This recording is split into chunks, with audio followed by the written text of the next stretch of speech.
salphamatti akkamitti mana keenya keessatti aybii qopheessuu dandeenya isa jedhu jechaadha kan wajjin ilaallu.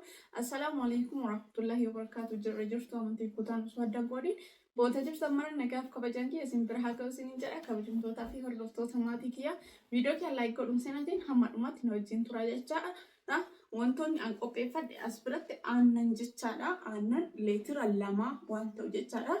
Isin sanii olis fayyadamuu hin dandeettanii.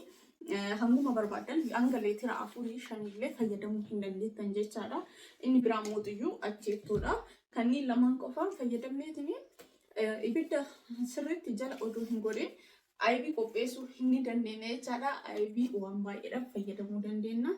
Eegas mootiyyuu wanta aybii kenna isaanii yookaan mootiyyuu biradistii kenna jechaadha. Ibidda ragooneetini aannan kenna san kan itti naqamu ta'a jechaadha. Bismillah.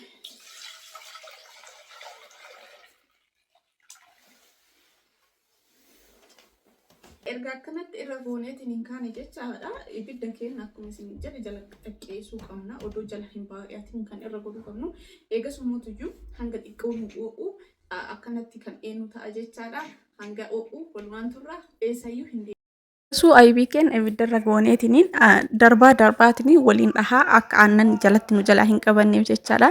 Eegasuu mootiyyuu inni hanga tokko nu oo'ee jennaan acheettoo siinii gimmaasha jechaadha kan itti godhadhe yeroo acheettoo salphatti hin arganne ta'e loomii firii tokkos ta'e lamas akka firiin keessa isin jalaa hin buune eeddanii fayyadamuu hin dandeettan jechaadha. Inni niyyuu haala argitan kanaan akkanatti kan ciccitaatiin jiru jechaadha.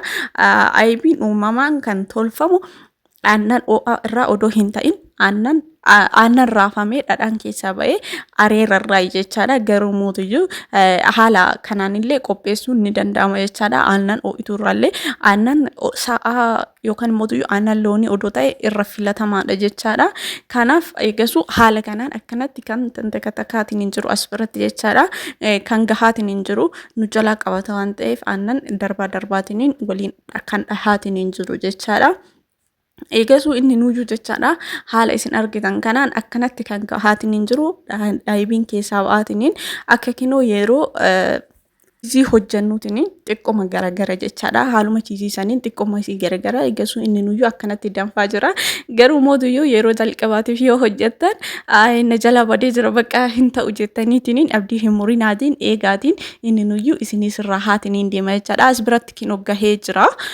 Aggaatiin gubbarra bahee aybiin kiyyallee keessaa cicciteetiin akkanatti baheetiin jira jechaadha.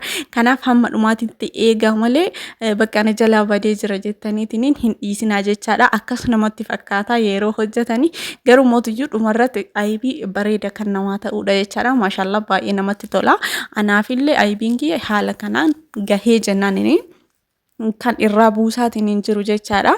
Eegasuu an irraa buusee hin bulche jechaadha. Galgala hojjedheetiin firiijii keessa odoo hin ta'in lafa bulchee yoo bulchuyyuu akkanatti aggaatiin gubbarratti deebi'eetiin aybiin kiyya mootiyyuu jalatti deebi'eetiin kan qophaa'eetiin hin jiru jechaadha. Dhumarratti mootiyyuu aybii akkanatti firfirii bareeda kana ta'eetiin na bahee jira jechaadha. Maashaallah qallal namatti tolu baay'ee kan namatti toluudha jechaadha. Waan barbaadan wajjin waxii lukkuu wajjinis ta'e isa sanillee addatti dhadhaadhaan karaa adda addaatiin waxii missiraa wajjin suuquu adda addaa wajjin waan barbaadan wajjin fayyadamuu hin dandeettan jechaadha. Aybii firfir jedhe adii maashaallah xeenaddaamii yoo qabaattan xeenaddaamii keessa godhaatee firiijii keessa keettanii hamma barbaadan fayyadamuu hin dandeettan jechaadha. Haala kanaan salphamatti aybii aannan irraa mana keenya keessatti qopheessuu hin dandeenya jechaadha.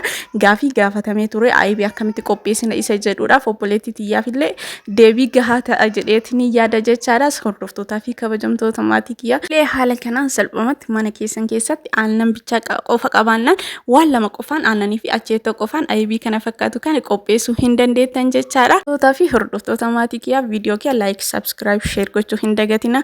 Yaada qabdan mootiyyuu koomentii irraa kaa'aa isiniin jedha. Viidiyoon isa kiyya har'aa kana fakkaata. Amma viidiyoo biraa wal deemnutti horaa bulaa turtii gaarii.